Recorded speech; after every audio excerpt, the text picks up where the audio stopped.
Brad stood in our kitchen flipping pancakes with a smile I had not seen in months. And for one dangerous second, I almost believed everything was going to be okay. That was the terrifying part, not the affair, not the lies. It was how badly I still wanted my husband to choose us after spending months slowly handing pieces of himself to another woman living 10 feet away from my bedroom wall. Harry was laughing while sneaking chocolate chips into the batter, and Susie was sitting on the counter swinging her legs while Brad pretended not to notice.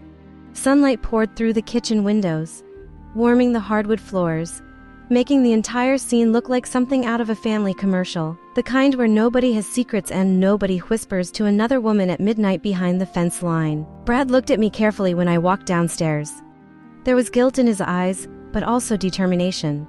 He carried a plate over to me himself and kissed my forehead softly. "Good morning, beautiful." I cannot explain why those words hurt me more than if he had screamed. Maybe because he used to say them every morning without thinking. Maybe because hearing them now felt rehearsed, like a man trying to rebuild a collapsing house with pretty decorations. Still, I sat down and ate breakfast with my family because Susie and Harry deserved one peaceful morning. For the next couple weeks, Brad transformed into the version of himself I had been begging for without realizing I was begging. He started leaving work on time. He put his phone down during dinner. He planned movie nights with the kids and surprised me with coffee from my favorite cafe. Every Friday he brought flowers home exactly like he used to when we were dating.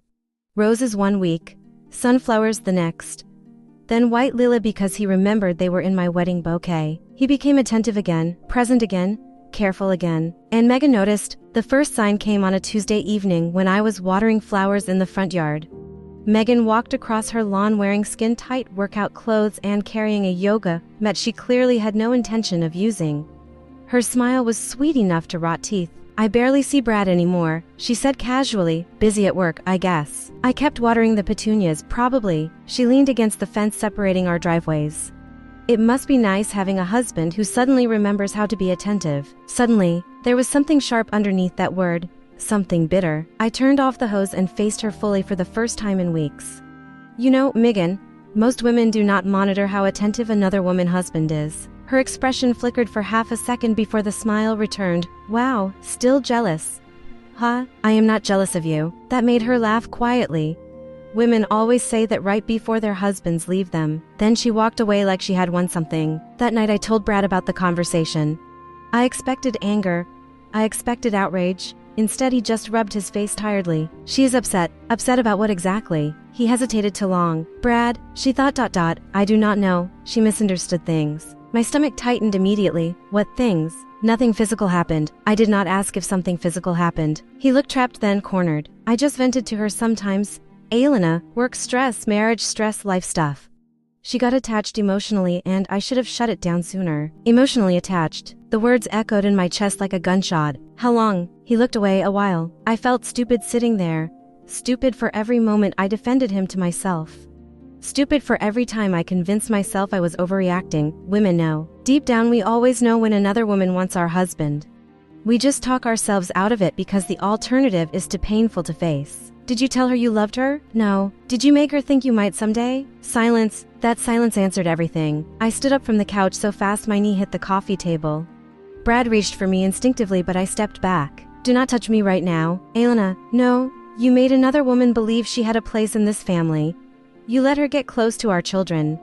You let her sit at my table and act like she belonged there while I looked like the crazy paranoid wife." He stood too. I know I messed up." "Messed up? You emotionally moved another woman into our marriage and let me apologize to you for noticing." His face crumpled then, real shame finally creeping in. "I never meant for it to go this far, but it did." That was the thing nobody tells you about betrayal. It rarely arrives all at once. It sneaks in slowly, tiny moments, tiny permissions. Tiny little betrayals stacked together until suddenly your marriage is standing on rotten wood and nobody remembers exactly when the damage started. After that conversation, Brad cut contact with Megan outside of work completely.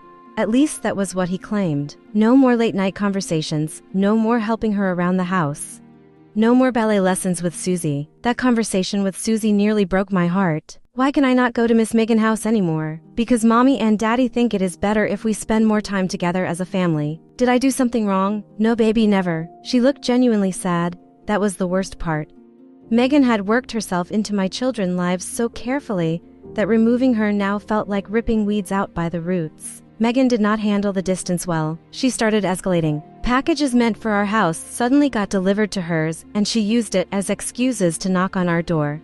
She texted Brad about work emergencies at midnight. She waved at him dramatically whenever he pulled into the driveway, like some suburban soap opera character starving for attention. Then came the dinner party. I still cannot believe the nerve of this woman. One Saturday afternoon, invitations appeared in our mailbox.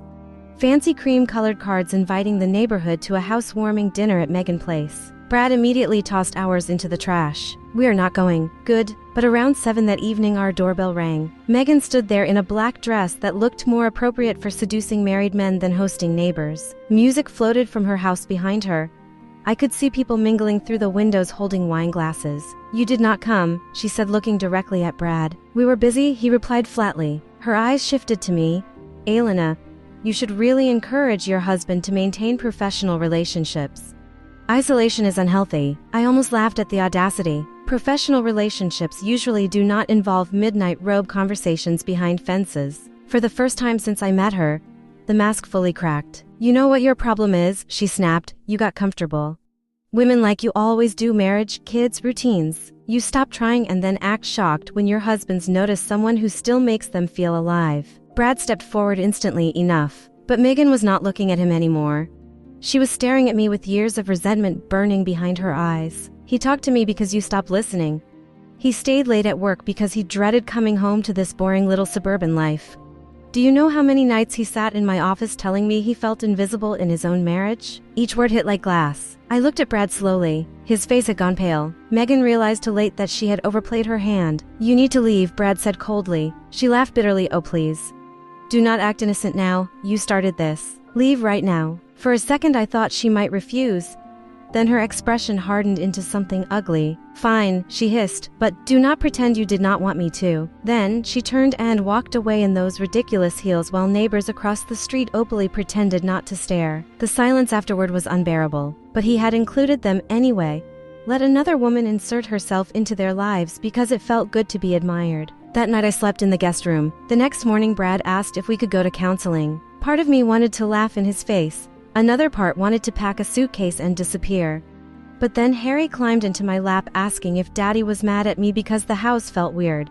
And I realized divorce was not just heartbreak, it was collateral damage. So I agreed to counseling, not because I forgave him, because I needed to know whether the man I married still existed underneath all this mess. The next 3 months were brutal. Counseling forced everything into the open. The emotional affair, the flirting, the validation addiction. The resentment we had both quietly built over years of stress and parenting and routine. I learned Brad had spent years feeling like his entire identity was provider, father, husband, responsible, predictable, safe. Then Megan walked into his life treating him like he was fascinating instead of exhausted. It did not excuse what he did, but understanding something and forgiving it are two very different things. Meanwhile, Megan spiraled. Once Brad completely cut her off, she became increasingly unstable. At work she started cornering him during meetings. She sent long emotional emails he never answered. She tried talking to Susie once while she was riding bikes outside until I marched across the lawn and told her directly to stay away from my children. She smirked at me. You think he loves you now because he feels guilty? I stepped closer. No, I think he finally sees you clearly. That wiped the smile off her face. The final explosion happened on a rainy Thursday night. Brad came home looking sick. What happened? He sat down heavily at the kitchen table.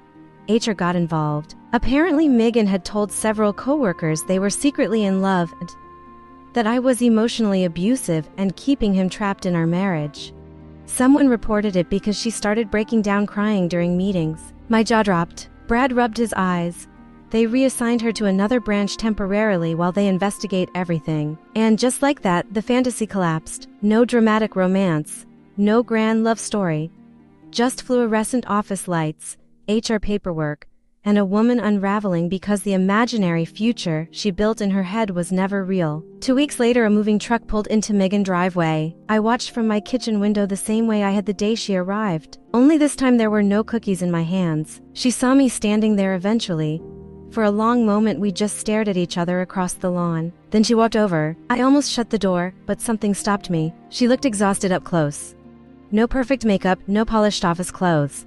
just bitterness and embarrassment hanging off her shoulders. "I really did love him," she said quietly. "I believed you did." Her eyes narrowed slightly like she expected cruelty and did not know what to do without it. "He loved me too. Maybe part of him did." The honesty seemed to hit her harder than denial would have. "Then why am I the one leaving?" "Because loving somebody does not mean you get to destroy their family to keep them." Tears filled her eyes instantly, though she blinked them back. "You already won, Elena. This never was a competition." She gave a humorless little laugh at that. "For you maybe." Then she walked away. I watched the moving truck disappear down the street an hour later while rain soaked the pavement silver. Brad came up behind me quietly. "You okay?" I thought about it honestly before answering. "Not really." He nodded slowly like he understood that healing was not a straight line. Sometimes people think surviving betrayal means things return to normal afterward.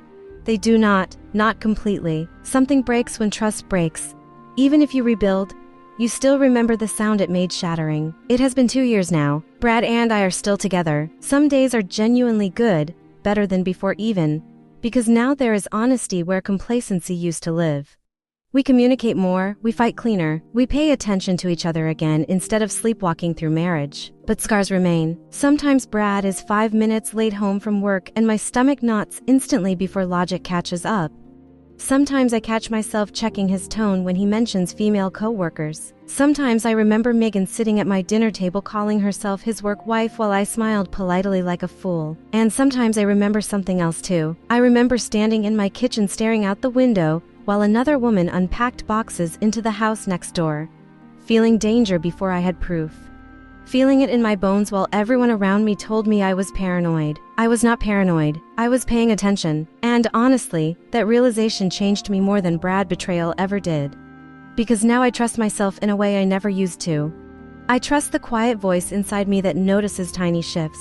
The voice that recognizes when something feels wrong before facts exist to explain it. Women are taught to ignore that voice to be agreeable.